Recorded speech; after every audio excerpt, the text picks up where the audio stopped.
Olá a todos, gostaria de agradecer a presença de todos aqui hoje.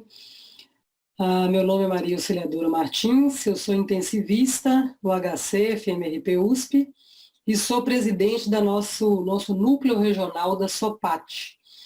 E esse evento tem o apoio da SOPAT e do HCRP.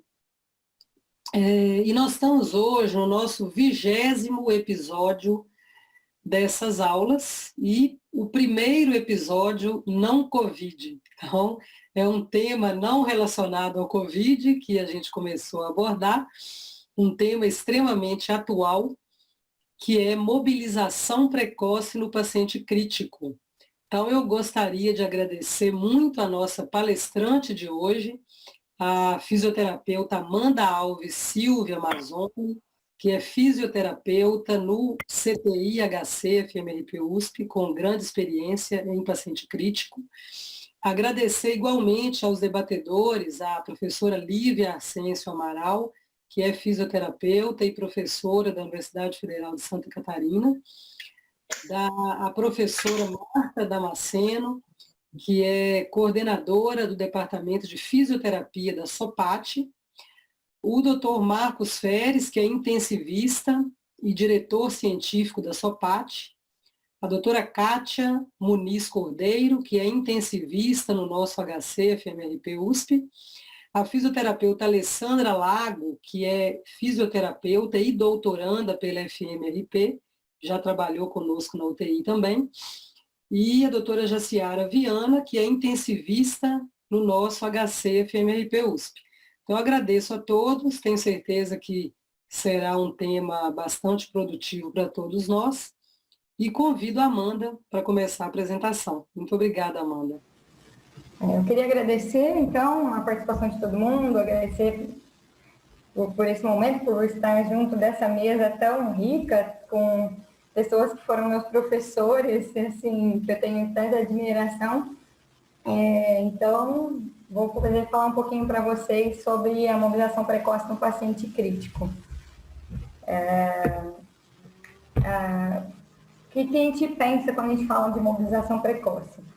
A gente tem que pensar que o aumento da sobrevida desses pacientes, nos pacientes com doenças críticas nos últimos anos, ele aumentou muito esse número de sobrevida. E com isso, o número das morbidades causadas por essa permanência prolongada nas unidades de terapia intensiva também aumentou. Essa internação prolongada faz com que o paciente fique muito restrito ao leito. Isso gera um imobilismo muito grande nesse paciente, o que leva ele a ter uma fraqueza muscular adquirida em UTI. Essa fraqueza ela tem se associado muito à morbimortalidade a longo e a agudo prazo nesses pacientes internados em UTI. Quais as características dessa fraqueza adquirida em UTI? Ela é uma fraqueza que ela é detectada clinicamente, ela é difusa, simétrica, ela envolve a musculatura dos membros e dos músculos respiratórios. Os pacientes, geralmente, eles apresentam graus diferentes de fraqueza muscular. E, geralmente, eles são dependentes do ventilador. Por que eles, geralmente, apresentam graus de fraqueza diferentes? Porque cada paciente fica internado um tempo, usa um tipo específico de sedação por um tempo específico. Então, é uma particularidade muito particular de cada paciente, de cada caso, o quanto essa fraqueza vai atingir ele. Os músculos faciais geralmente são poupados, eles são poupados no paciente com fraqueza muscular adquirida em UTI. E o diagnóstico dessa fraqueza, ele vai exigir que não seja possível identificar nenhuma outra etiologia, além da doença clínica. O paciente não pode ter tido um AVC durante a internação, que isso pode atrapalhar o nosso diagnóstico. Ele não pode ter tido uma fratura, que isso pode atrapalhar o nosso diagnóstico, porque isso também são alguns fatores que podem levar à fraqueza muscular também. Quais os mecanismos e as consequências dessa fraqueza muscular nesses pacientes? O doente crítico, ele vai estar mais restrito ao leito, então ele vai ter liberação de citocinas inflamatórias, ele pode vir a ter malnutrição, mas nesse quesito a nutrição junto da equipe multi trabalha bastante para evitar que o paciente esteja malnutrido.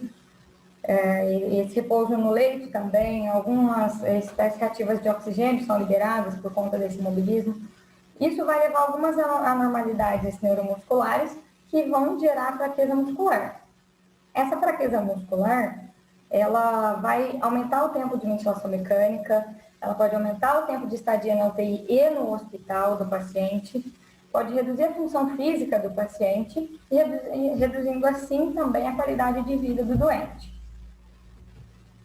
Como é que a gente diagnostica, como é que a gente entende e a gente fala, não, esse paciente tem sim fraqueza muscular, mas como a gente quantifica essa fraqueza? Como é que a gente sabe dizer se ele está mais fraco hoje que esteve ontem? Ou não, ele melhorou essa fraqueza, hoje ele está melhor que ontem. Através de escalas de funcionalidade que a gente pode implementar em UTI. Essas escalas, existem várias escalas. O importante é a gente tentar padronizar uma e sempre usar essa escala para a gente poder ter um comparativo do paciente durante a internação. Existe a escala de PERM, a escala de mobilidade em UTI, o MRC, índice de Bartel, a MIF e a FSS. Dentre várias outras escalas que existem. Vou falar um pouco mais para vocês da MRC e da PERM. São escalas que são bem difundidas, a MRC já existe faz vários anos. O Medical Research Council, ele classifica a força de vários grupos da parte superior e inferior do corpo. Ele tem um score máximo de 60 pontos, que é dado para cada atividade, para cada movimento que a gente pede do paciente. E vou mostrar para vocês aqui. São 6 movimentos, 3 de membros superiores e 3 de membros inferiores, com cada um podendo pontuar até 5 pontos. Lembrando que a gente tem que fazer dos dois lados, então são 6 movimentos de cada lado do corpo, para a gente tentar chegar num total de score de 60 pontos. Então, isso entendendo que 0 é que o paciente não tem nem contração visível, e 5 seria um grau de força normal. Então, para a gente diagnosticar fraqueza muscular adquirida em UTI, esse paciente tem que pontuar abaixo de 48. Um paciente que faz uma pontuação abaixo de 48 de MRC é um paciente que é considerado com fraqueza muscular. A escala de PERM é uma escala funcional. Ela trabalha com 15 itens que são divididos em 7 categorias. Estado mental, potenciais barreiras para a mobilidade, a força funcional, mobilidade do leito, as transferências, dispositivos de auxílio para a deambulação e algumas medidas de resistência. Essa escala pontua no máximo 32 pontos, e quanto mais pontos, mais funcional o paciente. Quanto menor a pontuação, menos funcional o paciente. Aqui está um exemplo da escala de PERM. É uma escala que tem que ser feita diariamente, UTI, escalas devem ser feitas diariamente, seja ela o MRC, seja o PERM, seja qualquer outra escala, para a gente poder partir de um início e entender se a nossa terapia está sendo resolutiva ou não. Por que mobilizar? Para que o paciente não adquira fraqueza muscular? Ou para que o paciente não adquira várias outras comorbidades que podem vir juntas com essa fraqueza muscular? Vou mostrar alguns artigos, algumas revisões que mostram o porquê mobilizar e que a mobilização funciona. Ela tem dado bons frutos, tem dado alguns bons resultados. Ainda a gente precisa estudar muito ainda, mas existem resultados favoráveis a esse desfecho da mobilização. Essa revisão sistemática de 2009 agora, da PLOS ONE, ela trouxe como alguns resultados que a força muscular, ela vai diminuir a incidência, a mobilização precoce, ela vai diminuir a incidência da fraqueza muscular nos pacientes, principalmente na alta hospitalar. Na alta da UTI, ela não verificou uma melhora significativa, mas na alta hospitalar, ela verificou sim uma diminuição na incidência de fraqueza muscular adquirida na UTI. Com relação à capacidade de mobilidade funcional, a mobilização precoce ela não conseguiu melhorar os indicadores funcionais. Mas os resultados dessa meta-análise, a gente tem que ter um pouco de cautela, porque alguns dos estudos que foram incluídos nessa meta-análise, a amostra veio de UTI cirúrgica, de algumas UTIs com uma amostra mais heterogênea. Então, isso dificulta um pouco na hora de analisar os dados. Esse estudo mostrou também que a mobilização precoce ela não aumentou a taxa de eventos adversos na UTI. Perda de acesso, de tubo, o paciente caiu do leito, qualquer coisa nesse sentido, perdeu alguma sonda, independente, mas ele mostrou que não existe, que não aumentou essa taxa de eventos adversos. A ventilação mecânica e em dias de ventilação, a análise mostrou que não diminuiu a duração da ventilação mecânica, mas aumentou o número de dias sem ventilação mecânica. Isso já é uma análise um pouco favorável, porque os pacientes ficaram mais tempo sem ventilação mecânica do que com ventilação mecânica. A taxa de mortalidade, nesse estudo, ela mostrou que não houve redução na taxa de mortalidade, seja dentro de UTI ou dentro da alta hospitalar, durante a internação do paciente. Já a taxa de alta para casa foi aumentada em pacientes que receberam mobilização precoce. Então, pacientes que receberam a mobilização precoce tiveram mais alta para casa, foram mais de alta para casa. Então, essa meta-análise concluiu que a mobilização ela pode ser iniciada com segurança no ambiente de UTI, visto que ela não aumenta eventos adversos, e ela parece diminuir a incidência de fraqueza muscular adquirida na UTI. Com alguns efeitos, ela melhora a capacidade funcional, ela aumentou o número de pacientes que conseguiram ficar em pé, aumentou o número de dias sem ventilação, aumentou a taxa de alta para casa, e não aumentou a taxa de eventos adversos. Então, assim, a gente tem que perceber que o grande problema é que essa meta-análise tem estudos muito heterogêneos. Então, as evidências não são de tanta qualidade. E os resultados a gente tem que interpretar um pouco com cautela, para poder extrapolar para qualquer tipo de população e em qualquer tipo de UTI. Então, alguns estudos são mais necessários, alguns estudos mais de corte, ou estudos multicêntricos, que possam, principalmente, dimensionar o protocolo, ter um protocolo mais enxuto, mais fidedigno e um protocolo mais coeso, que todo mundo utilize um mesmo protocolo. Porque cada estudo usou um protocolo diferente, com dias diferentes, com tratamentos diferentes, com tempo de tratamento diferente. E isso vai dificultando muito a realização de meta-análise, que fica um pouco difícil comparar terapêuticas diferentes.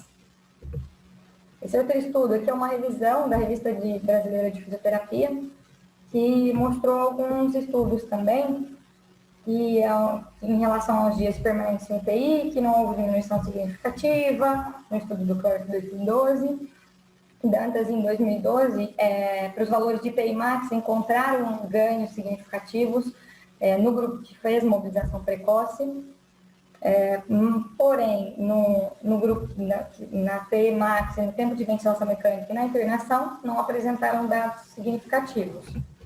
E os outros dois estudos observaram uma redução no tempo de ventilação mecânica nos pacientes na UTI, nos pacientes que foram aplicados o protocolo de mobilização precoce. E nesse estudo de 2013, ele mostrou muito bem que a taxa de mortalidade não aumentou, que não aumentaram também os efeitos adversos. E, por fim, um terceiro estudo que eu trouxe foram as diretrizes, que saíram agora em setembro de 2019, bem fresquinho, foi bem junto com a pandemia, as diretrizes brasileiras de mobilização precoce, se eu não me engano é a segunda, já é a segunda formulação dela. Houve um primeiro estudo, umas diretrizes de atuação da fisioterapia em UTI, foi muito bem-vindo para a nossa comunidade, e agora as diretrizes brasileiras de mobilização precoce em terapia intensiva. que trazem recomendações com grau de evidência, recomendações que vão do grau A até o grau D. Então, esse estudo ele mostrou que a mobilização está associada com melhores resultados funcionais, ela deve ser realizada sempre que indicada, respeitando as contraindicações, que eu vou mostrar para vocês um pouco mais para frente, as limitações e as variáveis de cada adulto, de cada paciente, até porque a mobilização é individualizada de caso a caso. A mobilização ela deve ser sempre voltada visando a independência do indivíduo. A gente não faz mobilização 3 de 10 de flex extensão de cotovelo. A mobilização tem sempre que ser feita visando a independência e a autonomia do indivíduo. A gente não faz mobilização à revelia só para o paciente ficar sair com bíceps forte da UTI. Não, a gente faz mobilização para o paciente sair funcional da UTI. O mais funcional possível e o mais independente possível. E pensando nesse fato, então é de domínio do fisioterapeuta a prescrição dessas atividades. É função da equipe inteira ajudar, auxiliar e zelar pela mobilização precoce do doente. Mas quem vai indicar qual exercício, quando fazer e como fazer é o fisioterapeuta. Porque é ele que tem o conhecimento e entende melhor da capacidade do momento do paciente. Esse estudo ele traz 6 questionamentos, as diretrizes trazem 6 questionamentos com relação à mobilização precoce. Se ela é segura, o estudo mostra que sim, com grau de evidenciar que ela é segura, tem poucos eventos adversos e eles não são frequentes. E quando ocorrem, basta suspender a atividade e os eventos geralmente melhoram. E que na maioria das vezes esses eventos estão relacionados a alterações hemodinâmicas e respiratórias. Então, geralmente eles vão ser reversíveis com a suspensão, com a interrupção da intervenção. Ele faz a gente perceber e pensar quem é o candidato com mobilização precoce. O candidato geralmente são adultos, preferencialmente em respiração espontânea? Sim. E pacientes cooperativos. Mas o paciente em ventilação mecânica, ele não é um candidato, então? Não é isso. O paciente em ventilação mecânica, a gente tem que considerar uma limitação, uma preocupação a mais. Mas isso não é uma contraindicação, sim uma limitação para a mobilização. Quais são as contraindicações da mobilização precoce? O estudo traz que as contraindicações são pacientes terminais, hipertensão sistólica com uma PA média acima de 110 ou abaixo de 60, uma hipertensão intracraniana, um paciente que é contraindicado também para mobilização precoce, fraturas instáveis, infarto agudo do miocárdio recente ou feridas abdominais abertas. Então, a gente percebe que as contraindicações são pequenas. A maioria dos pacientes, ele é sim elegível para ser um candidato à mobilização precoce. Agora, um grande questionamento que o estudo traz é qual a dose adequada da mobilização precoce e como que eu vou definir essa dose. Então, assim, a dose adequada ela vai ser definida de acordo com a eficácia clínica e da eficácia clínica do exercício que eu vou dar, da terapêutica que eu vou levar para o paciente e a tolerância de cada indivíduo. Porque eu posso avaliar o paciente, entender que, não, ele está ótimo, ele está bem, está com a hemodinâmica está boa, a parte ventilatória está boa, vou tirar ele da cama, vou colocar ele para andar. Quando eu sento o paciente à beira-leito, ele faz uma hipotensão postural e eu não consigo tirar o paciente da cama. Então, o paciente não tolerou. Então, isso vai muito de acordo com a tolerância do paciente, do dia, de como ele está durante o tratamento. Às vezes, a gente observa que alguns pacientes estão mais dispostos no período da manhã que no período da tarde, ou vice-versa, alguns mais dispostos no período da tarde. Então, a gente tem que levar tudo isso em consideração e individualizar o tratamento, individualizar essa mobilização. Não é uma receita de bolo que a gente vai seguir. A gente tem que entender o paciente, avaliar ele muito bem e definir qual a melhor terapêutica para ele naquele momento. Os resultados, o estudo também pergunta quais os resultados obtidos com a mobilização precoce, se eles são bons resultados, se são ruins, e assim, desses resultados. A indicação e a contraindicação são essenciais, a gente tem que saber qual é o nosso paciente, qual paciente que deve ir para a mobilização precoce. O modelo de intervenção, com protocolos de intervenção, Isso é fundamental, protocolos bem estabelecidos, com metas. Principalmente, a gente tem que saber o que a gente espera desse paciente. Como é que o paciente era antes de ser internado. Às vezes eu vou estabelecer uma meta para um paciente, um doente, eu quero que ele saia andando, mas o paciente já não andava em casa, já era acamado. Então, tudo isso tem que fazer parte do meu plano de tratamento e das minhas metas. Eu tenho que pensar muito também no tempo de permanência na UTI e hospitalar desse paciente. Se com esses resultados da mobilização eu vou conseguir reduzir esse tempo, se eu vou conseguir reduzir essa mortalidade e se eu vou melhorar essa funcionalidade pós-alta do paciente. Que é, assim, o que o fisioterapeuta mais sonha, melhorar a funcionalidade do paciente no pós-alta. Ele sai o mais funcional possível. E, para finalizar as diretrizes, quais são os indicadores de prognóstico para utilizar essa mobilização precoce?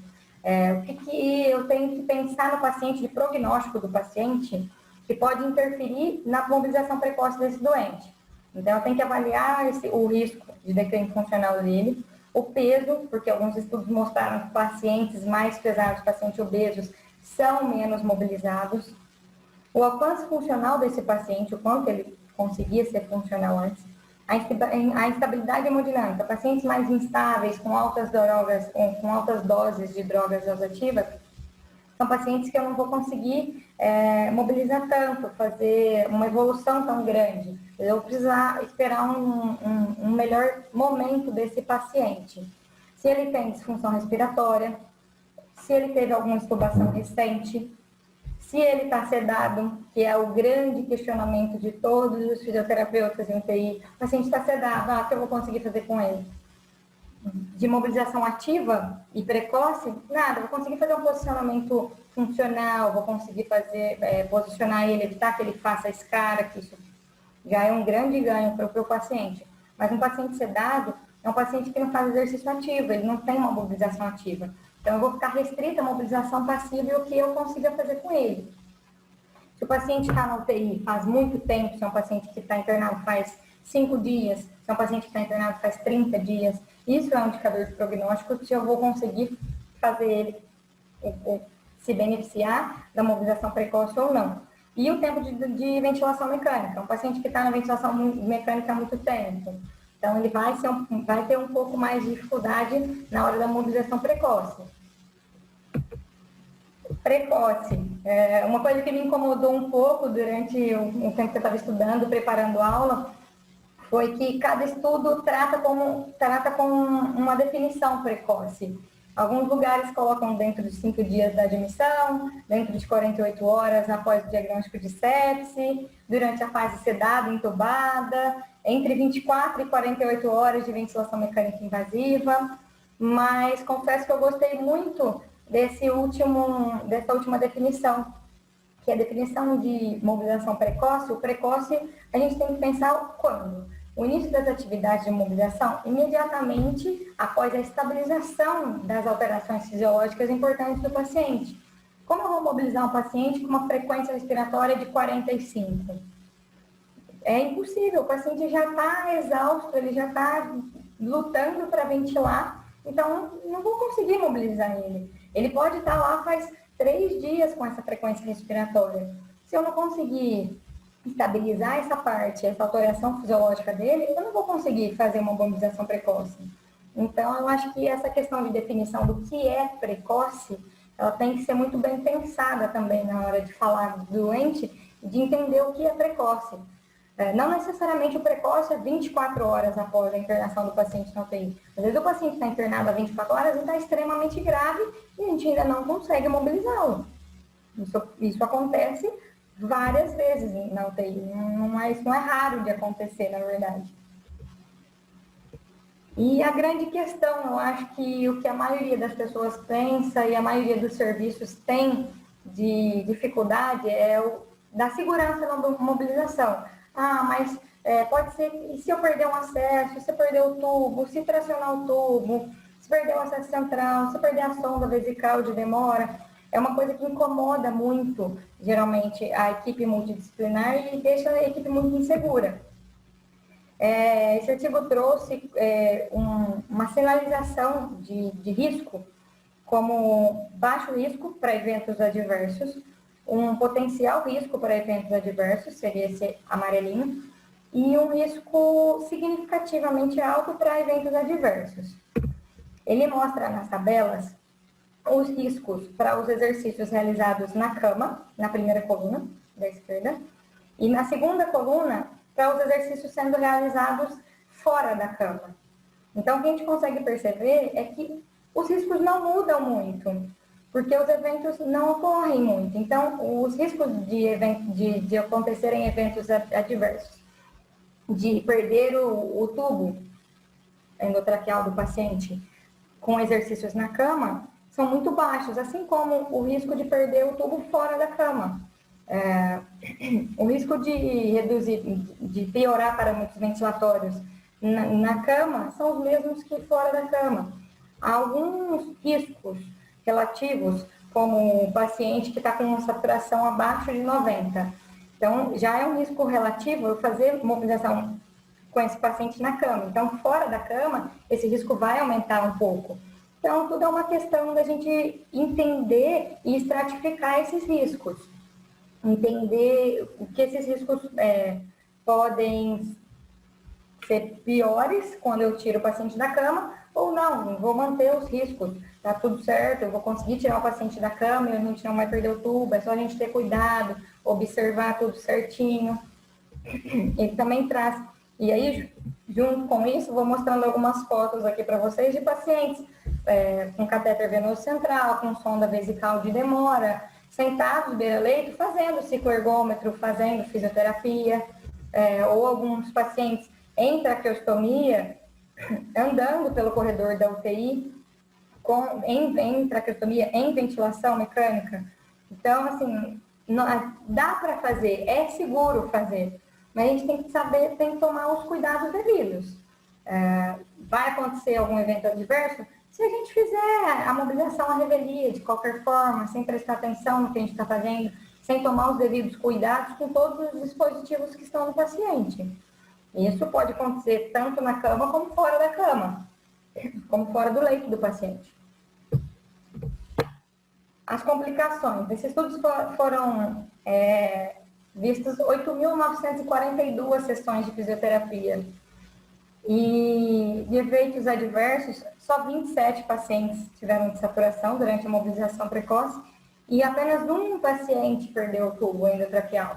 Então, de 8.000 sessões de fisioterapia, apenas um perdeu o tubo. Então, assim, o risco é pequeno, ele existe, mas ele é pequeno. Ele é pequeno desde que a gente considere que ele existe, que ele exista. Que a gente pense nele, que a gente entenda que o risco existe, que o risco existe e que a gente tome os devidos cuidados com ele. Mas isso que a gente precisa saber. E aí, pensando nesses riscos que podem acontecer enquanto o paciente está sendo mobilizado, quando é que a gente tem que interromper a mobilização precoce para que não ocorra eventos adversos?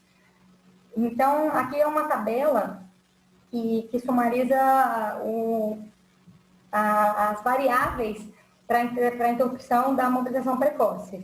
Eu selecionei algumas que eu considerei um pouco mais importantes, que são frequência cardíaca abaixo de 40, acima de 130. A pressão arterial média abaixo de 65, 60 e acima de 110. Frequência respiratória do paciente abaixo de 5, 6 incursões por minuto, acima de 40.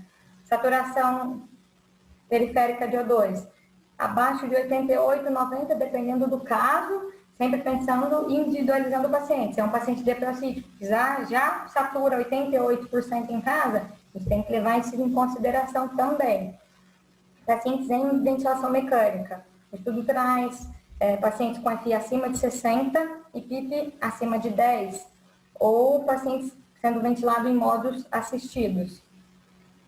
E pacientes com agitação psicomotora, que são pacientes que vão ter um potencial de risco maior para queda, para se machucar durante a mobilização precoce, porque pacientes agitados geralmente vão estar contidos no leito. Então, são pacientes que dificilmente a gente vai conseguir realizar mobilização precoce. mas muitas vezes os pacientes agitados, contidos, já estão realizando fisioterapia resistida pela contenção do leito. Então, acho que, assim, dos eventos adversos, são poucos, ocorrem pouco. O que a gente precisa sempre é lembrar que eles existem e tentar fazer o máximo com que eles não ocorram. Sempre prevenir a ocorrência desses eventos adversos. A grande questão nas UTIs, que eu acho que acontece, não é só no HC, é a implementação da mobilização precoce. Mudar o conceito das pessoas da mobilização precoce, mudar o conceito e o preconceito que as pessoas têm com o paciente entubado saindo do leito, com o paciente cheio de dispositivos saindo do leito, e fazer as pessoas entenderem que é seguro, que é possível, que é muito bom para o doente e para a gente também. Porque um paciente que faz mobilização precoce é um paciente que vai ser mais independente, é um paciente que vai me ajudar mais na hora da troca, é um paciente que vai ajudar mais na hora do banho, é um paciente que vai ter uma funcionalidade mais preservada. Os grandes desafios da implementação da mobilização precoce, ela já vem sendo mais bem aceita, mas a gente ainda tem uma estrada grande ainda para percorrer, eu acho. Problemas institucionais e clínicos, em todos os lugares tem, pessoas que não gostam, que não entendem, que não concordam e dificultam um pouco. Educar a equipe multiprofissional e interprofissional, eu acho que assim, é a grande questão, porque eu acho que as pessoas geralmente temem o que elas não conhecem, o que elas não entendem.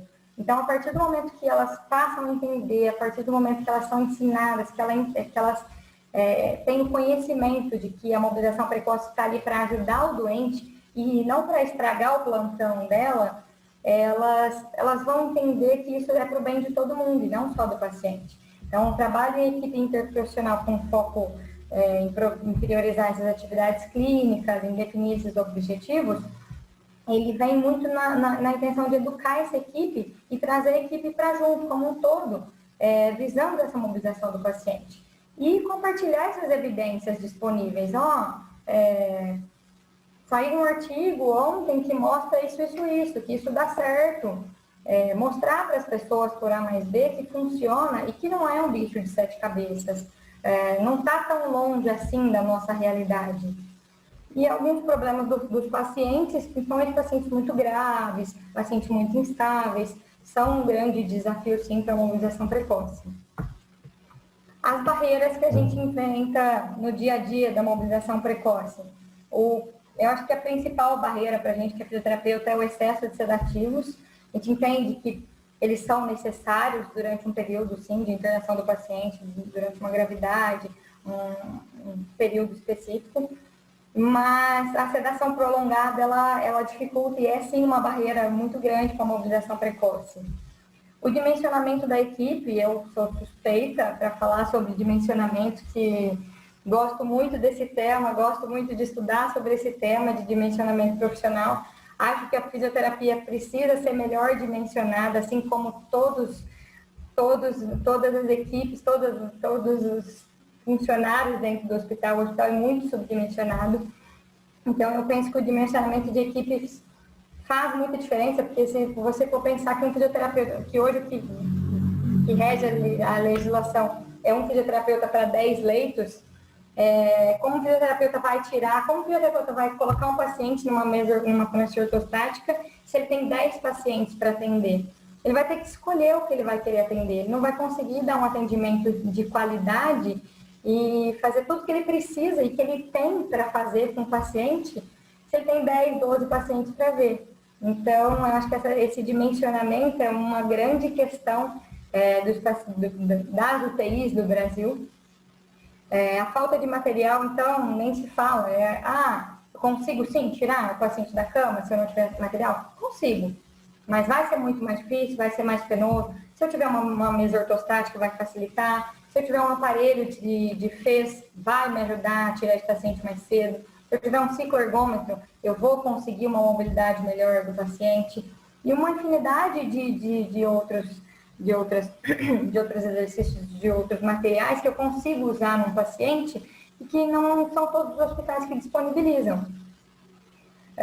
O déficit do diagnóstico de delírio do paciente é uma barreira também. O paciente de UTI faz muito delírio, e muitas vezes delírio hipoativo, o que é pior para o paciente, porque a gente quer mobilizar e ele está lá todo prostrado, ele não entende, ele está delirando.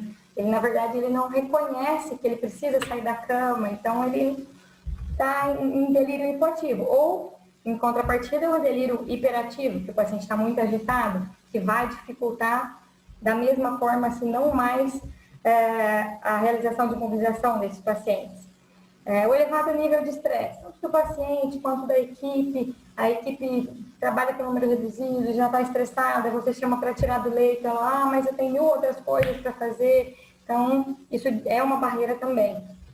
E, principalmente, a preocupação excessiva com a segurança do paciente e a estabilidade.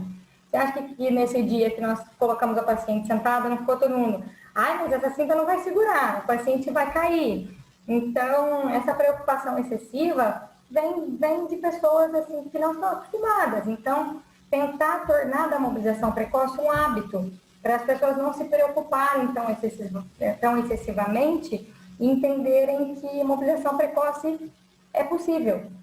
É possível e dá, sim, resultados e muitos bons resultados. O plano de tratamento, que é muito importante na mobilização precoce. Não consigo fazer uma mobilização precoce adequada se eu não sei onde eu quero chegar com o meu paciente.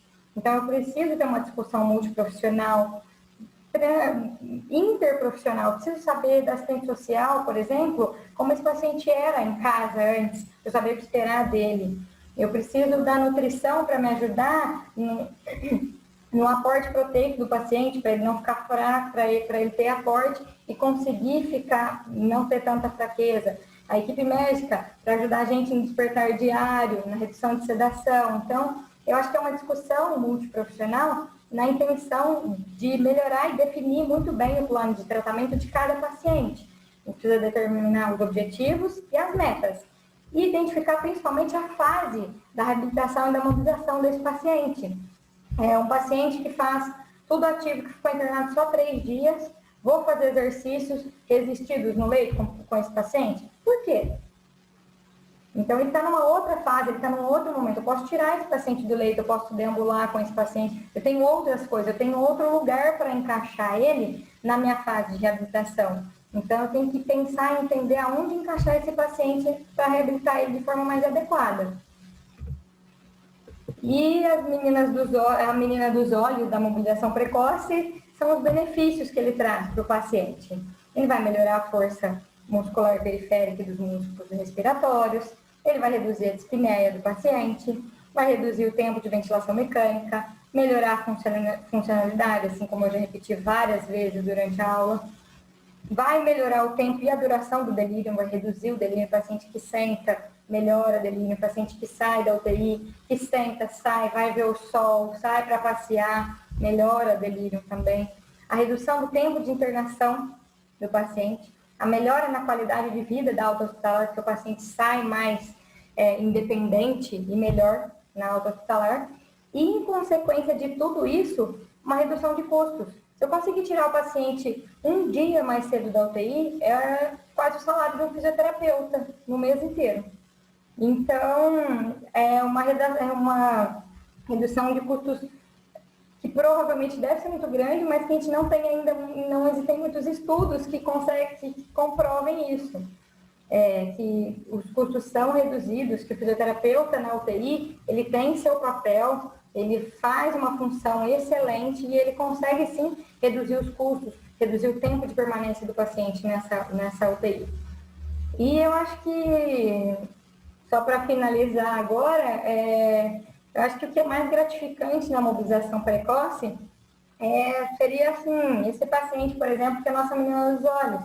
E a gente ouviu de algumas pessoas, mas vocês estão sentando ele desse jeito para quê? Ele não está nem respondendo. Era um paciente que estava em delírio hipoativo, que é uma barreira, assim, mas não é um impedimento para a mobilização precoce. Ele sentou no leito com todos os dispositivos, com todas as dificuldades. Foi um paciente que foi melhorando, saiu de um delírio, um paciente de 75 anos, que teve uma internação prolongada, teve uma PCR na UTI, e que conseguiu sair da UTI e hoje está assim, ó, em casa. Pedalando, fazendo ciclo, com 75 anos, graças ao trabalho de toda a equipe multidisciplinar, o trabalho em conjunto dos médicos, fisioterapeutas, terapeutas ocupacionais, enfermeiros, técnicos, nutricionistas, psicólogos, de toda a equipe. Então, é graças a essa equipe e a esse momento de mobilização precoce, de tirar o paciente do leito, devolver funcionalidade. Então, assim, quem pensaria que aquele paciente estaria pedalando em casa, todo sorridente, todo se gabando de ter 75 anos e ter passado pela UTI e ter passado bem pela UTI. Foi decanulado, tá sem tráqueo, sem O2, em casa, super bem. Então, eu acho assim que a mobilização ela é possível, ela faz muita diferença na vida do paciente e a gente tem que resgatar esse momento da fisioterapia. Afinal, nosso curso visa a reabilitação.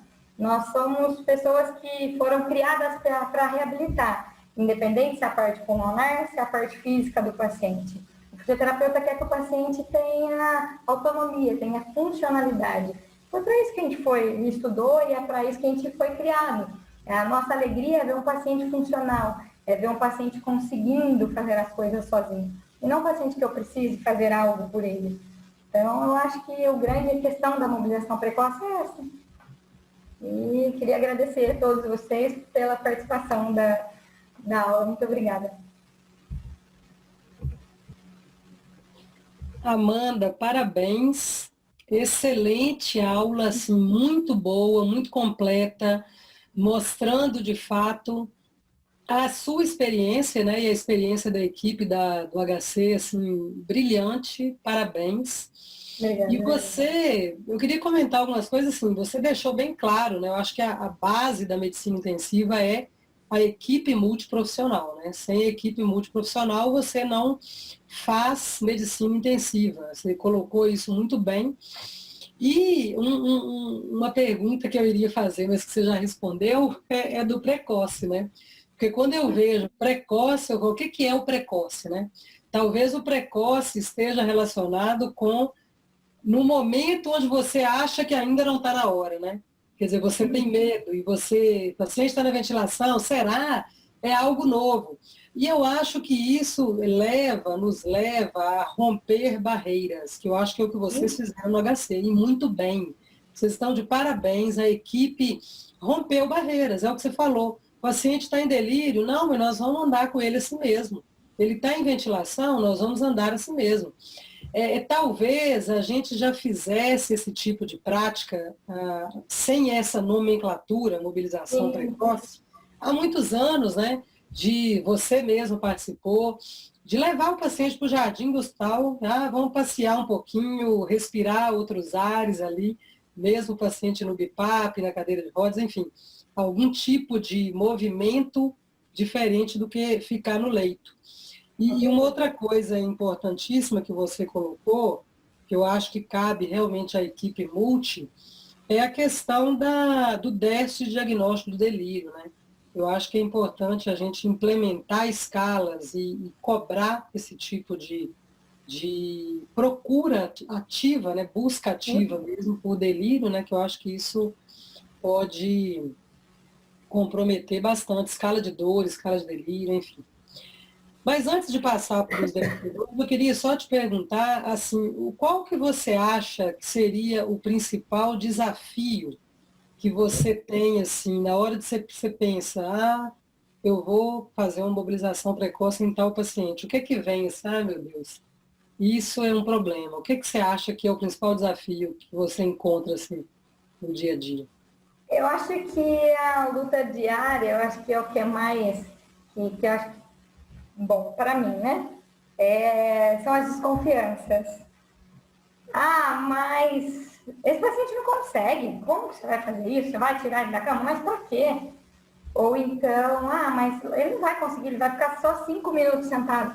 Tudo bem, ele consegue 5 minutos, ele vai ficar os 5 minutos, e isso vai fazer toda a diferença na vida dele, ficar sentado 5 minutos.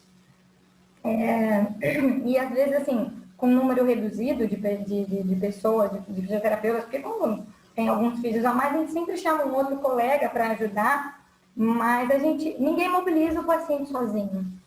A equipe inteira é interdependente, todo mundo depende de todo mundo.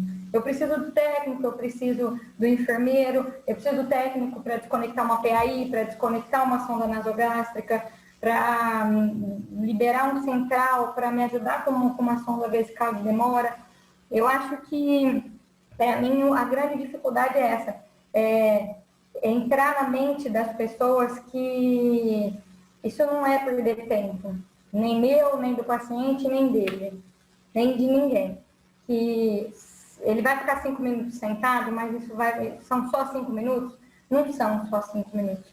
5 minutos é todo o esforço que ele tem no corpo dele, depois de 30 dias deitado na cama, 5 minutos, ele vai deitar e vai dormir o sono dos justos, ele vai ficar exausto. Então, às vezes, as pessoas cobram da gente que o paciente fique mais tempo, que ele faça, e às vezes eles têm um entendimento de mobilização precoce. Vai sentar e tem que ficar 2 horas sentado. E a gente entende que não é muito bem assim. Então, eu acho que, para mim, a principal barreira, a principal dificuldade é essa. Eu acho que é mais o conhecimento e fazer as pessoas entenderem que não é a duração, a quantidade, é a qualidade do movimento. E, assim, o quanto ele consegue, é ele que vai me dizer, não sou eu. Não sou eu que falo para o paciente que você vai ficar 2 horas. É ele que vai me dar sinais, é ele que vai me dizer que está cansado. E aí, por exemplo, se às vezes a gente tem alguma resistência para as pessoas não querem voltar, tem que ficar 2 horas sentado. E o paciente já não está aguentando, no outro dia ele não senta, ele não quer sentar. Ele não vai querer sentar, não vai querer fazer nada. Porque ele ficou tão cansado, tão exausto, que ele não vai querer fazer no outro dia, porque ele vai ficar com medo, às vezes, não vai entender, não vai pensar naquilo como uma coisa boa, uma coisa prazerosa. Acho que no meu entendimento, essa é a principal barreira. Eu queria fazer um comentário. Primeiro, parabenizar a Amanda. Amanda, muito bacana a tua aula. Você conseguiu, de forma simples, passar o conceito, tudo aquilo que a gente faz há anos, né, Amanda? Eu, com 35 anos de terapia intensiva, vou falar para você, doutora, a gente já faz a mobilização precoce faz tempo.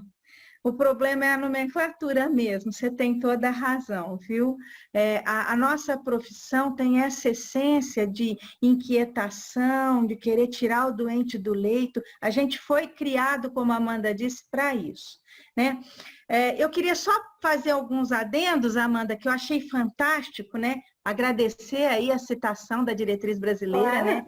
Que a gente escreveu aí junto com um grupo muito interessante, uma equipe multiprofissional. A diretriz brasileira foi escrita com médicos, enfermeiros, fisioterapeutas do Brasil todo, né? E uma outra observação que eu acho que a gente tem que bater nessa tecla, que é custo-efetividade.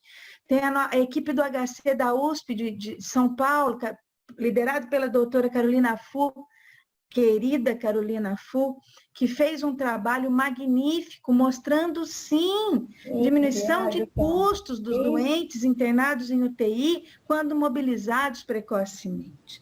Então, assim, a gente tem sustentação e segurança para fazer o que faz, conhecimento. Vocês aí em Ribeirão fazem um trabalho fantástico que eu sei, acompanho de longe, o doutor Marcos Ferri sempre me passa as coisas e eu fico sabendo nas conversas informais as coisas que acontecem por aí. Sou uma admiradora de vocês. E aí, o que eu acho que a gente tem que bater em cima muito, Amanda, que você fez isso com maestria, é diagnóstico funcional. Se eu consigo definir uma classificação funcional para o meu doente, né, eu consigo fazer diagnóstico e prognóstico funcional, né? A dose terapêutica, é isso que os nossos colegas médicos presentes, que eu quero agradecer a presença também, precisam nos ajudar nisso. A fisioterapia, se mal feita, mata, a gente pode matar, com mobilização precoce a gente pode descompensar o doente, inclusive levando a óbito, mas com dose adequada, com boa indicação e com a avaliação criteriosa para a indicação da dose terapêutica, a gente pode interferir na sobrevida, o que é fantástico, né? A gente diminui delírio, diminui tempo de ventilação e pode interferir na mortalidade. Isso é fantástico. Então, acho que você passou isso com uma maestria. Parabéns, Amanda, adorei tua aula. Eu fico naquela do precoce também, porque precoce é um nome feio demais, né? Parece prematuro, parece que está sendo feito antes da hora, e isso dá uma insegurança na equipe, né? Será que esse povo sabe o que está fazendo nessa hora? Precoce, para mim, eu não sei para você, eu queria te ouvir. Precoce, para mim, é precoce em relação ao que se fazia, sabe assim? Antes o doente ficava parado, amarrado, sedado, morria mais, infectava mais, ficava mais cético, ficava pior, sequelado, aí ele ia para a reabilitação todo torto, todo sequelado, todo sem condição de andar, e azar do fisioterapeuta que pegasse esse coitado todo sequelado, né? Ainda chamavam a gente de incompetente, não estão dando jeito, né? Mas é que entregavam para a gente um doente tão ruim para reabilitar que ficava difícil. Então, eu queria ouvir um pouquinho de você isso. Assim, para mim, o precoce é em relação ao passado, mas não que seja precoce do ponto de vista inseguro. Essa é a minha visão. Queria ouvir isso. E uma outra coisinha que eu queria falar contigo. Como vocês estão lidando aí com os marcadores fisiológicos, né? Porque a grande maioria dos estudos que a gente levantou para a diretriz brasileira, nós fizemos 5 perguntas para responder na diretriz, né? Você deve ter lido lá. E uma delas era a segurança na mobilização. E o que mais nos incomodou, a equipe toda, é assim, que não há uma linearidade de marcador fisiológico. Então, assim, um artigo fala da dessaturação, o outro fala de uma arritmia, o outro fala de uma dispneia referida, assim. E aí, cada equipe traça um marcador fisiológico. Sim. Né?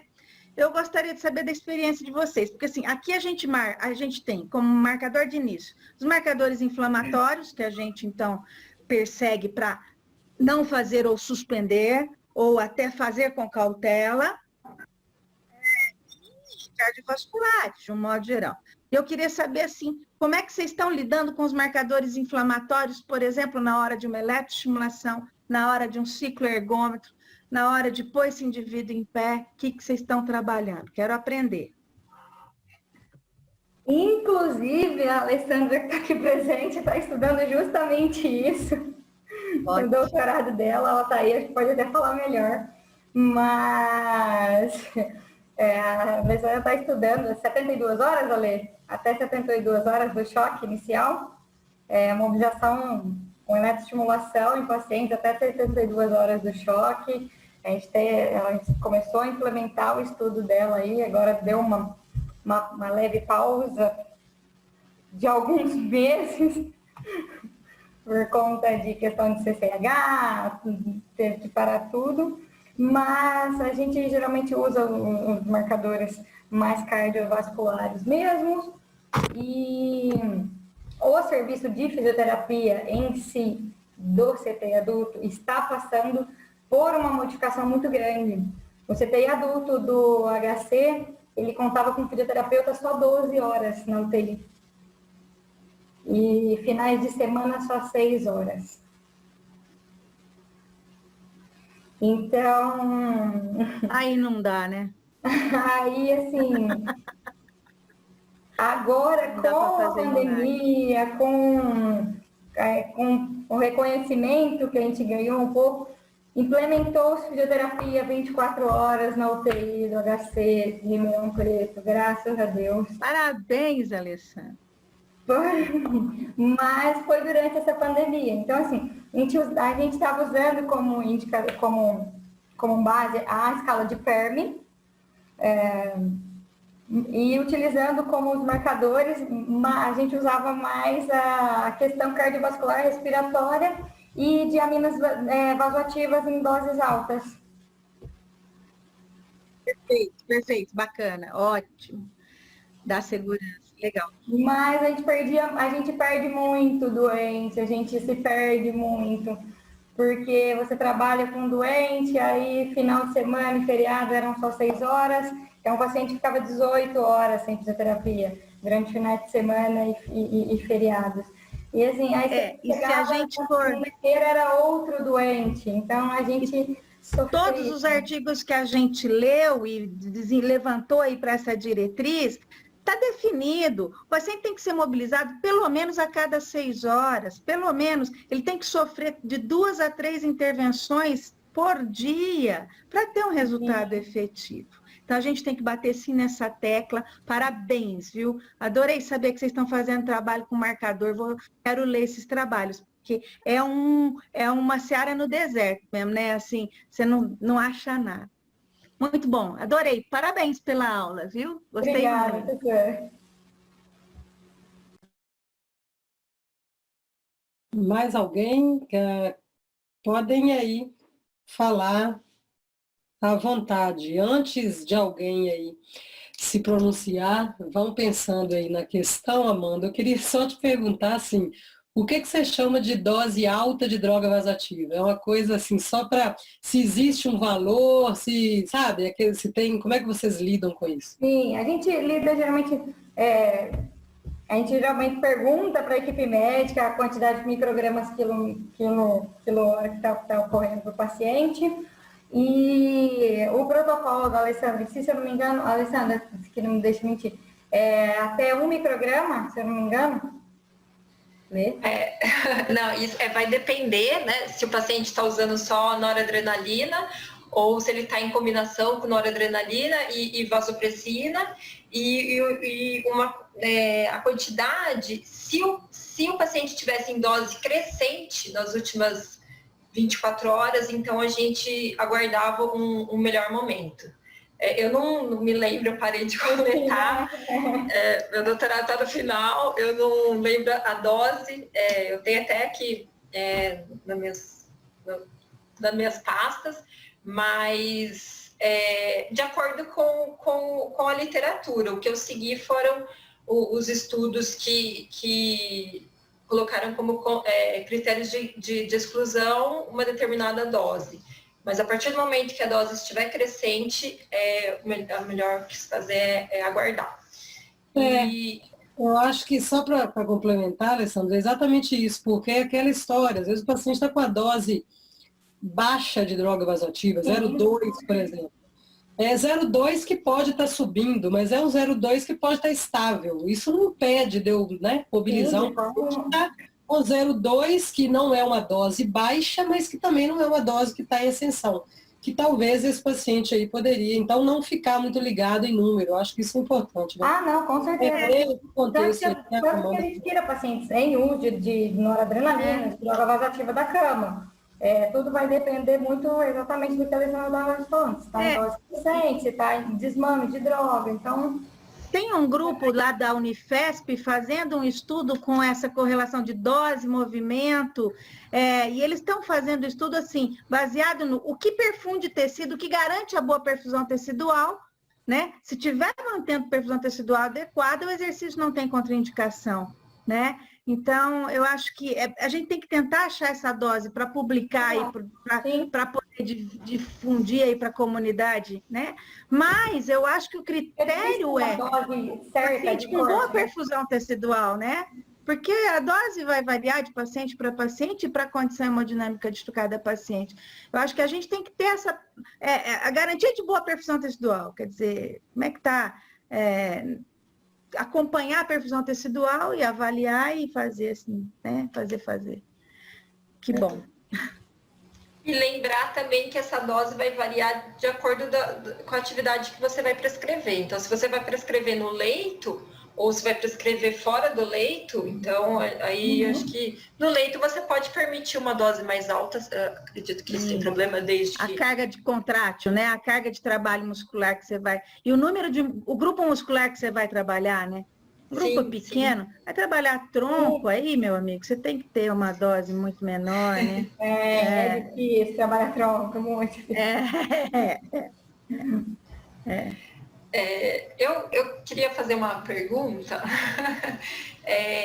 Queria parabenizar primeiro a Amanda, eu achei que foi fantástica a apresentação dela, foi, assim, eu acho que eu não teria nem que complementar mais nada, eu acredito que ela está bem completinha. E parabenizar todos os fisioterapeutas também, um pouquinho atrasada, né? Mas afinal, verdade, ontem foi o dia... parabéns para nós. Isso, parabéns para nós, para todos os fisioterapeutas.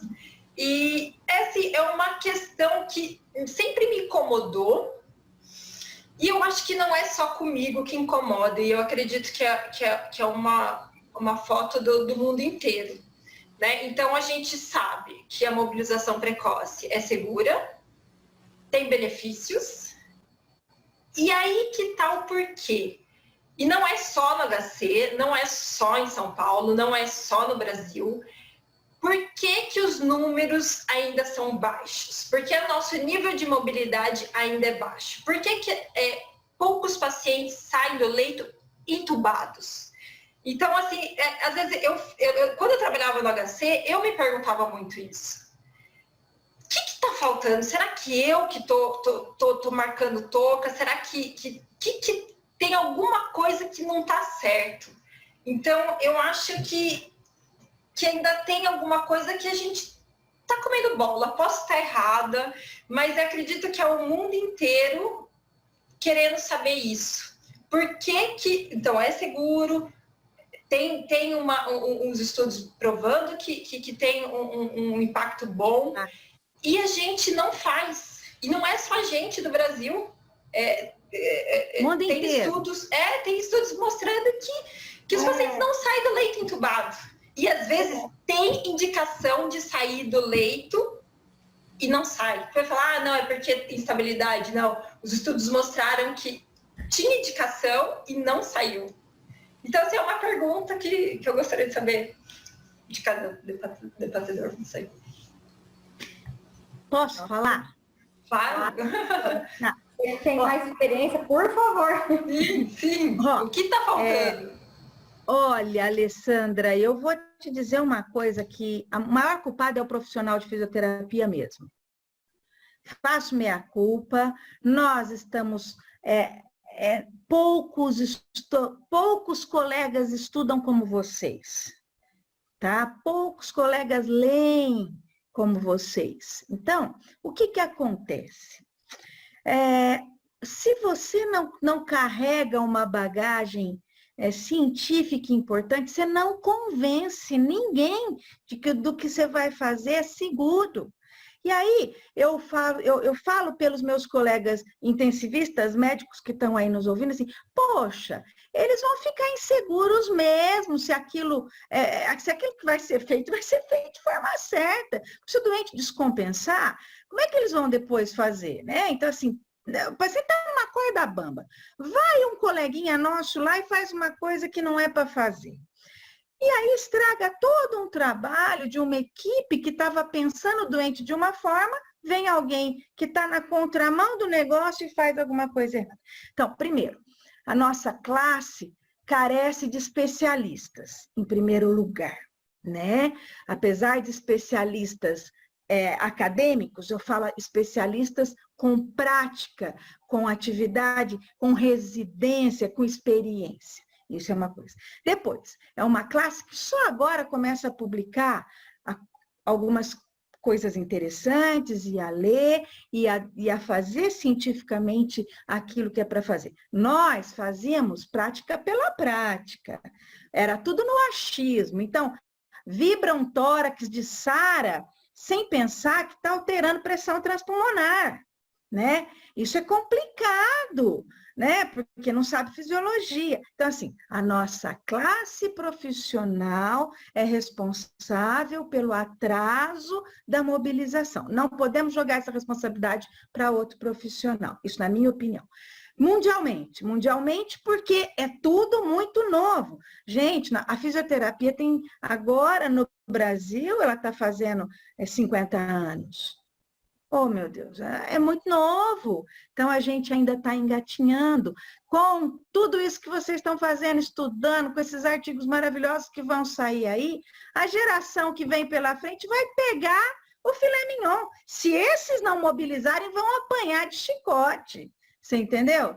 Nós estamos perdoados. Eu estou perdoadíssima, vocês mais ou menos perdoados, tá? Eu estou perdoada. Ela só sabia tapotagem. Ninguém ensinava outra coisa para a gente. Nós tivemos que descobrir depois. Então, eu acho que é falta de estudo e falta de leitura, viu, Alessandra? E tem mesmo, é no mundo inteiro. Kinesiólogos, fisioterapeutas europeus. Na Europa, então, nem se fala, não se mobiliza. Não se faz, né? Se faz um pouquinho em Portugal, alguma coisa na Itália, mas assim, o Brasil é o país que mais mobiliza, sabiam? O Brasil é o país que mais mobiliza doente crítico. Então, eu fico satisfeita porque nós estamos à frente, mas ainda estamos atrasados. Enquanto a gente não tiver UTI full time nas UTI, fisioterapeuta o tempo integral nas UTIs, e isso é uma necessidade. E, principalmente, colegas titulados, com respaldo para executar o que fazem, titulados especialistas, não basta ter título acadêmico, tem que ter experiência à beira-leito, isso é primordial. As nossas atitudes vão ficar aí meio obsoletas, né? As nossas ações vão ficar meio jogadas ao vento. Mas é mundial mesmo, não é? A culpa não é só nossa, não. Fica tranquila, pode dormir tranquila, viu? E vocês são jovens, vocês ainda vão ver um futuro dessa profissão lindíssimo, tenho certeza disso. É isso. E aí, pessoal, vamos? Lívia, quer comentar? Olá, boa noite. Eu queria agradecer a professora auxiliadora pelo convite e parabenizar a Amanda pela excelente aula. Queria te dizer aqui, eu vou trazer alguns comentários importantes aqui, mas eu acho que você transitou aqui entre pontos importantes e eu queria colocar um em discussão aqui também com vocês. E também dizer que é um prazer de estar aqui nessa discussão hoje com colegas tão queridos do Hospital das Clínicas, né, que eu tive a oportunidade de trabalhar por bastante tempo, né, assim, do setor vizinho, mas é um grande prazer estar aqui com vocês hoje, tá? Amanda, eu percebi aqui que na tua aula você transitou muito bem aqui com relação a alguns conceitos, né? Principalmente abordando aqui que, na verdade, a tua aula foi de mobilização precoce, mas você não esqueceu da funcionalidade, né? Lembrando que a funcionalidade é um termo muito complexo, né? Que vai desde a estrutura, da função e das atividades da participação que esse indivíduo vai estar envolvido, né? Então, quando a gente fala em mobilização precoce, em preservar a função desse indivíduo, em preservar a força, a gente está pensando lá na frente, né? Em que condições que a gente vai devolver esse indivíduo para a sociedade. Então, te parabenizo por ter levantado essas questões, né? Mas quando a gente fala em mobilização precoce, acho que a gente transita em 3 momentos, né?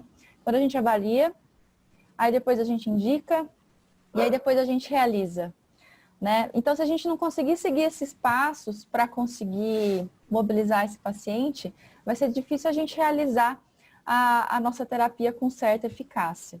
Mas eu ainda vejo que entre avaliar, indicar e realizar, a gente tem um abismo muito grande, né? Entre que ferramenta que eu vou utilizar. Então, você apresentou diversas ferramentas aqui que já estão validadas para a língua portuguesa, né? Então, que ferramenta eu vou utilizar, né? Cada ferramenta que você apresentou tem um construto diferente. Algumas só avaliam mobilidade, outras só avaliam força, outras tratam barreira, nível de consciência, então elas são mais completas e complexas, mas será que o completo e complexo é melhor para a minha instituição naquele momento, né? Então, se eu não souber avaliar a função desse indivíduo naquele momento, vai ser difícil a gente indicar a reabilitação. Então, eu queria colocar em discussão aqui 2 pontos, né? Eu sei que eu tenho profissionais aqui importantes de outras instituições, se vocês têm algo padronizado para avaliação, principalmente da mobilidade desse indivíduo. Eu sei que essas escalas que vocês trouxeram, elas avaliam a mobilidade, mas se existe uma padronização nessa avaliação para aí sim instituir e criar o protocolo de avaliação, né? E como que isso foi feito, né? A gente está com uma experiência recente aqui de um protocolo de pesquisa acontecendo com relação ao Covid, onde a gente ia ter que avaliar a mobilidade. E o que a gente conseguiu fazer foi, como a instituição ainda não tinha um protocolo para isso, foi incluir a escala de mobilidade no prontuário eletrônico do paciente, assim, né? Então foi uma melhoria para o hospital, né? Tanto para avaliação de força quanto mobilidade. Então isso veio trazer uma melhoria. Mas eu queria saber um pouco de vocês como isso tem sido feito, porque eu acho importante essa avaliação, né? Não só para a equipe de fisioterapia, mas para a equipe inteira saber como que está essa mobilidade, como é que está a função desse indivíduo na hora que ele vai ser, então, tratado.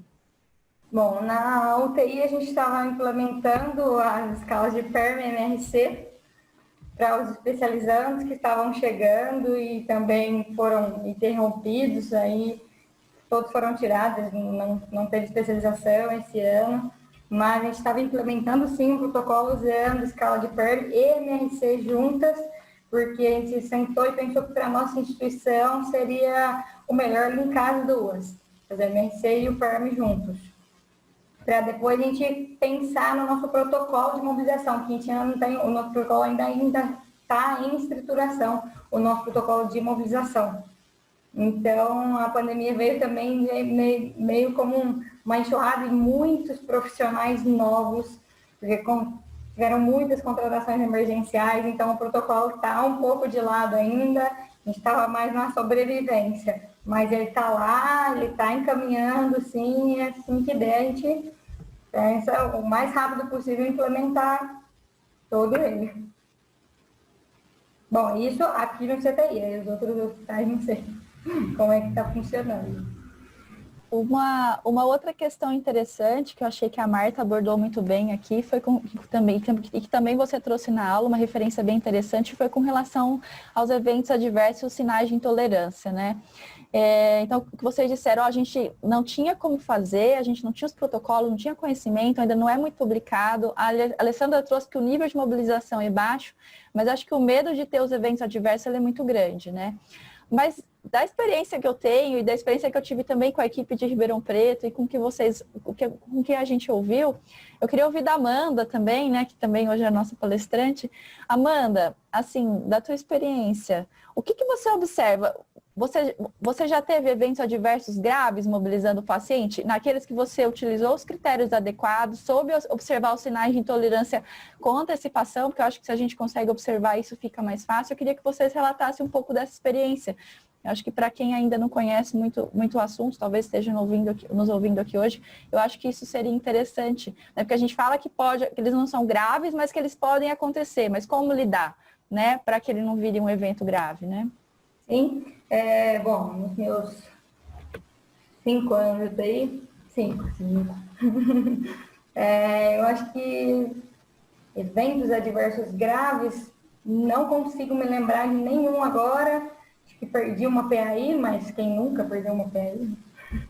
Acho que perdi uma PAI e no início, acho que no aprimoramento, bem inexperiente, se eu não me engano, na U, como uma paciente, eu estava mobilizando, a paciente fez uma síncope, caiu a pressão e a paciente desmaiou nos meus braços, eu segurei a paciente. Acho que foi o evento mais adverso que ocorreu comigo, foi dentro da UTI coronariana. Acho que, óbvio, por conta da experiência, era muito nova, no meu primeiro ano, estava no aprimoramento, mas foi o meu pior evento adverso, acho. Que eu consigo me lembrar agora. Óbvio, a gente tem muitas dificuldades, algumas cadeiras meio suspeitas, que não são muito confiáveis, na hora do paciente sentar, de levantar, a gente fica meio um pouco tenso, mas nada de muito grave que eu me lembro. Acho que no máximo foi um catéter de PAI, acho que só sonda nasogástrica, mas pouquíssimas. Nossa, acho que me lembro de uma vez, 2 só, de perder sonda por mobilizar a paciente. Que eu me lembro é só mesmo, em 5 anos, que realmente é muito pouco mesmo. Eu acho que essa questão de avaliar, indicar, né, e realizar com segurança, eu acho que é isso que leva a essa questão importante. Amanda, eu lembro desse seu evento adverso, eu que estava no UTI no dia, e eu estava com outro paciente. Para quem não conhece a Amanda, ela é um pouquinho baixinha, tá, Amanda? Desculpa apontar aqui. Mas com muita eficiência, ela amparou a paciente, sentou a paciente, a gente não teve nenhuma, né? Uma paciente que já tinha um histórico de arritmias, e isso aconteceu bem na hora que ela colocou a paciente em ortostatismo, né? Mas eu acho que é isso, estar preparado para o evento é a parte mais importante. Eu acho que a equipe sincronizada faz com que esses eventos não aconteçam. Tá, vamos mobilizar. A minha função vai ser o quê? Eu vou olhar os acessos? Eu vou olhar o paciente? Qual vai ser a minha função nesse momento? Então, a equipe que está treinada, que está acostumada, eu acho que ela leva menos eventos adversos. Então, a equipe que ela já está mais acostumada, mais habituada com isso tudo, então todo mundo sabe a sua parte, sabe a sua função, sabe o que tem que fazer, e isso acaba facilitando a mobilização do doente e fazendo que ele tenha menos efeitos adversos. Excelente. E queria dizer, Amanda, que eu tô com muita saudade daquela cadeira que você mostrou em várias fotos, assim, o design, né, a construção, aquela cadeira, apesar dela ser um pouco pesada, ela tem ajudado muito a sentar os pacientes, né, ela é bem robusta, ela é um pouco diferente dessas que a gente vê por aí, então ela tem auxiliado bastante aí a realizar a sedestação dos pacientes. Com mais segurança, né, com mais segurança, com certeza. Com certeza, com certeza. E eu queria deixar uma pergunta aqui, né, tem vários médicos aqui compartilhando aqui dessa reunião, e eu queria saber, assim, né, para vocês que acompanharam esse trabalho e que têm acompanhado, e com relação a essa avaliação, indicação, eu queria saber qual que é a percepção de vocês com relação à equipe, né, o papel do fisioterapeuta com relação à equipe, então, e com relação ao paciente, e com relação à evolução clínica desse paciente. Acho que seria muito interessante se vocês puderem compartilhar a visão de vocês. Olívia, primeiro, parabéns pelas suas colocações.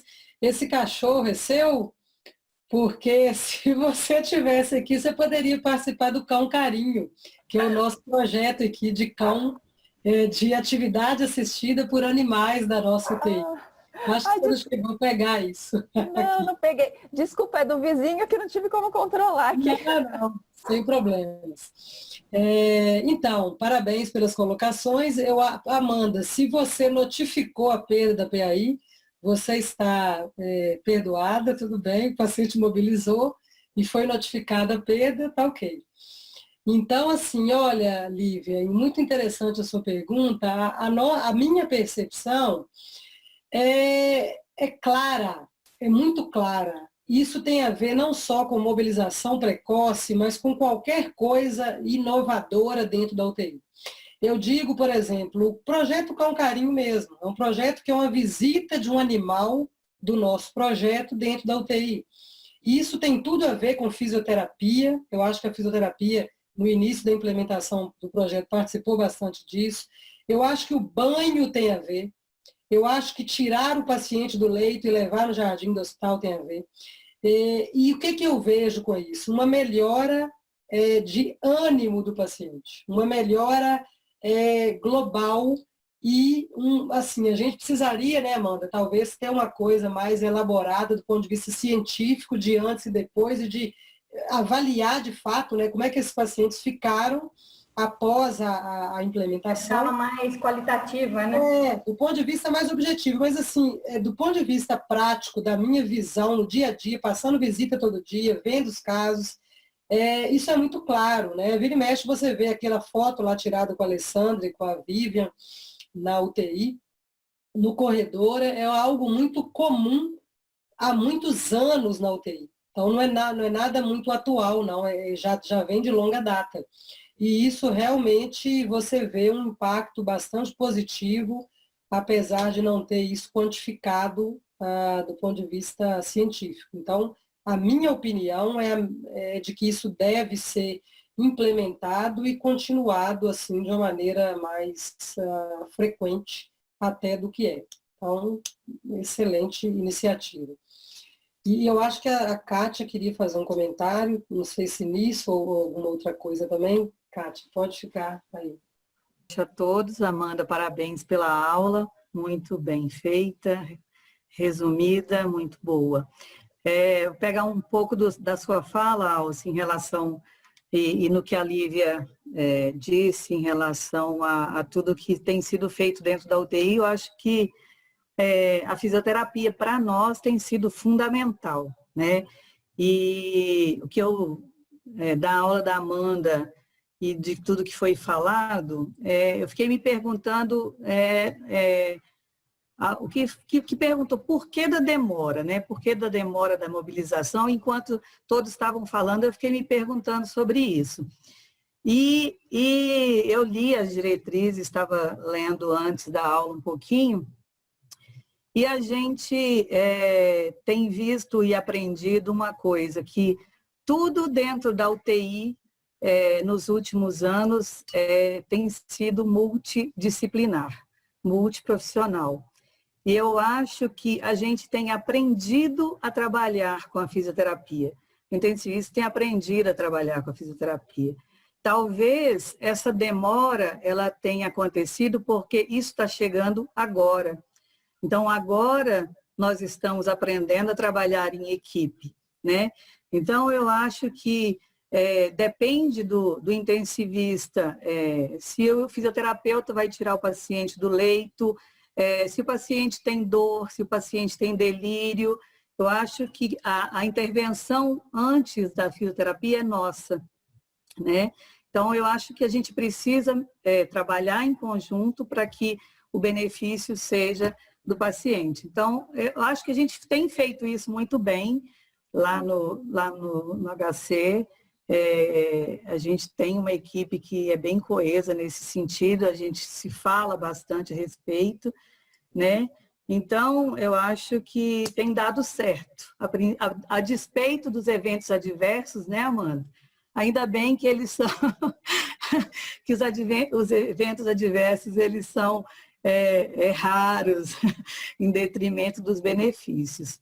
Mas uma outra coisa, assim, que eu acho que o maior benefício de tudo isso, da mobilização, e que a gente não acompanha o depois, mas a gente ainda consegue ver um pouquinho dentro da UTI, é o pós-alta. A gente não chega a ver isso, mas eu acho que a gente tem um gostinho, muitas vezes, disso dentro da própria UTI, né? Aqueles pacientes que ficam numa internação prolongada, que tem uma polineuropatia muito importante, às vezes, e a gente viu isso, inclusive agora, a aula não é de Covid, mas a gente viu muito isso no Covid, e a gente viu pacientes com uma polineuropatia assim, importantíssima, que não mexia os dedos sequer, sair dando tchau, né? E assim, todos os dias a fisioterapia estava lá fazendo, né, o seu trabalho. Eu tenho certeza que é o mérito todo da fisioterapia, porque isso, assim, ver a paciente saindo, dando tchau, assim, foi uma alegria enorme. A gente viu isso com tantos outros pacientes. Há 2 semanas atrás, tinha uma paciente fazendo o ciclo ergômetro, sentada na cama, na cadeira que a Lívia disse, com o tubo na boca.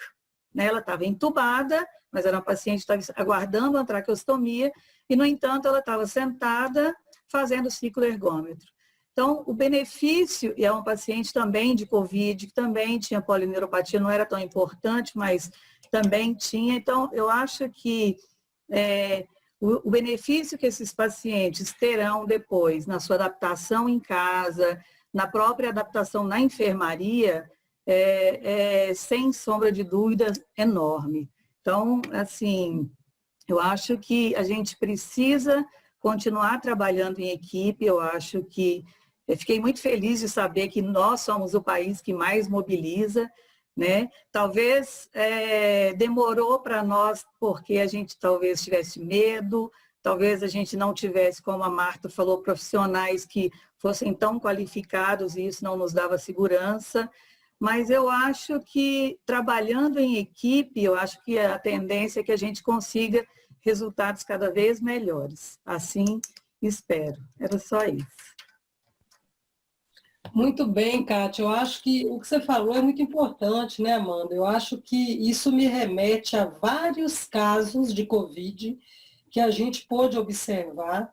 O paciente bem, eu me lembrei de uma paciente que ainda está internada com a gente, um Covid, um paciente jovem, um Covid já até tardio, uns mais de 30 dias de internação, e que precisou de uma traqueostomia por uma questão de laringoespasmo e etc. Mas assim, a paciente está dançando, quer dizer, a mobilidade dela, isso aí é um trabalho da fisioterapia, perfeito, quer dizer, a indicação da traqueostomia nada teve a ver com a questão de mobilidade. Então, eu acho que no Covid, onde a gente tem tempo prolongado de a paciente acamado, corticoide, bloqueio neuromuscular, quer dizer, vários fatores aí para a neuropatia, e o paciente sair, como a Kátia disse, dando tchau, isso realmente é um mérito e tem muito a ver com essa romper barreiras, como eu falei no início. Então, eu acho que isso é um mérito de vocês e que bom que a gente trabalha no hospital que isso acontece. Só isso que eu queria complementar. Não sei se alguém teria mais alguma coisa, Marcos Feres, algum comentário. Boa noite a todos, parabéns, Amanda, pela sua colocação aí, foi bastante clara para todo mundo. E parabéns a todos os físios, eu estou aqui quietinho, só aprendendo com os físios aí, tá certo? Com a Marta, com a Amanda, com todos aí. Só queria comentar, o que eu vou falar é chover no molhado, que todos já falaram e esgotaram praticamente o tema, mas é importante reforçar o papel do fisioterapeuta dentro da unidade de terapia intensiva, sim. E eu acho que o Covid foi um mal necessário, ou é um mal ainda necessário, porque ele fez com que tanto está valorizando o trabalho do fisioterapeuta, como já foi inúmeras vezes repetidas aqui, e do médico intensivista também, tá certo? Então, todas as outras classes e as instituições hospitalares estão reconhecendo o papel importante do fisioterapeuta, tá? Dentro da terapia intensiva, 24 horas, nada desse negocinho de 12 horas, 8 horas, tá? E também o papel do intensivista, tá?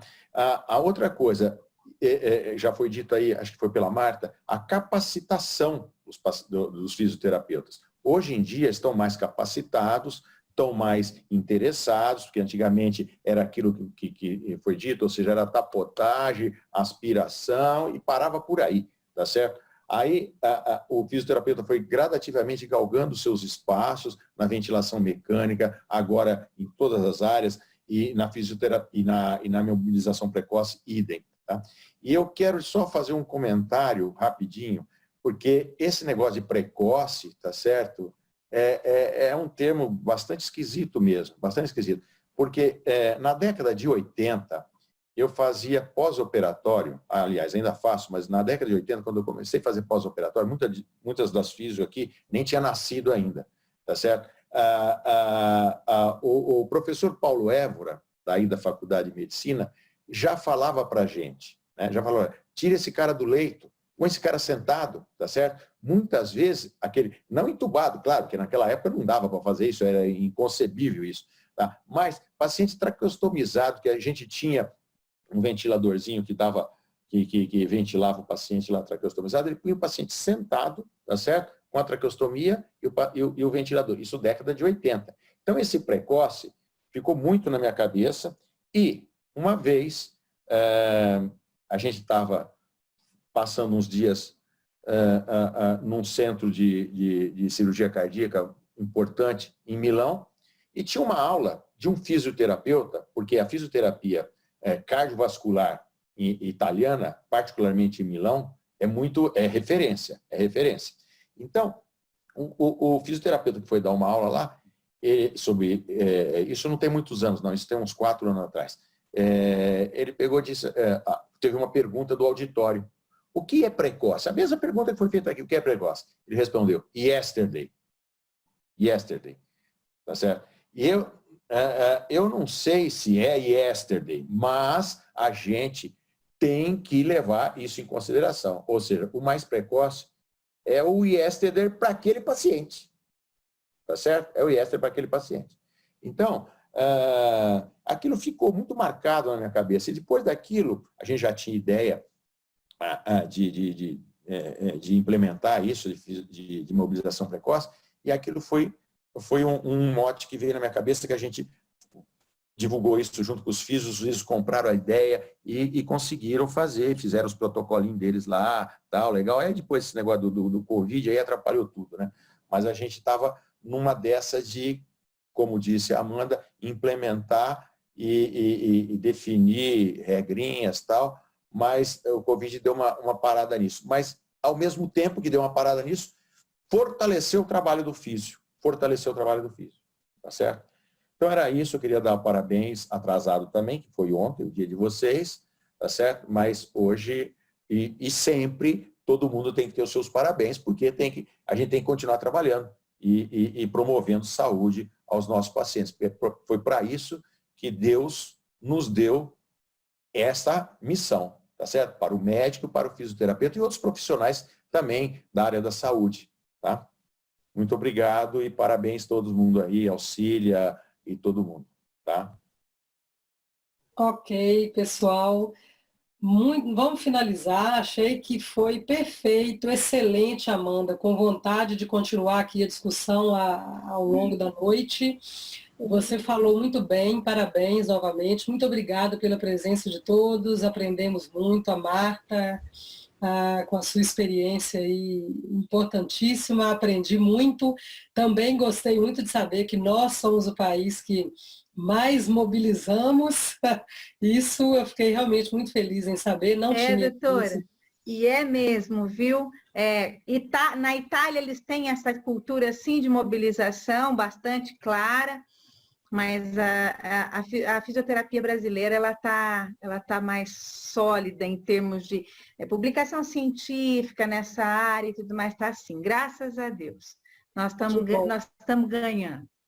Que bom, parabéns. Eu queria, antes de você encerrar, doutora, deixar aqui um abraço para as minhas colegas fisioterapeutas aí de Ribeirão, queridas, adorei participar. Amanda, que honra ouvir você falar, viu? Muito obrigada pelo convite, doutor Marcos, doutora, foi fantástico. Queria dar os parabéns atrasados a todos vocês e quero parabenizar adiantado os médicos, dia 18 está aí, o Dia dos Médicos, né? Deixo já meu abraço, eu digo assim que eu tive um ídolo na vida que foi o meu pai, médico, né? E ele me fez entender a medicina e amar os médicos profundamente, ter um carinho especial por essa profissão. Vocês são os heróis e eu admiro todos vocês, tá? Parabenizo antecipadamente e agradeço a oportunidade de ter discutido com vocês. Amanda, prazer em te conhecer, adorei te ouvir falar. Viu? Obrigada. Muito obrigada.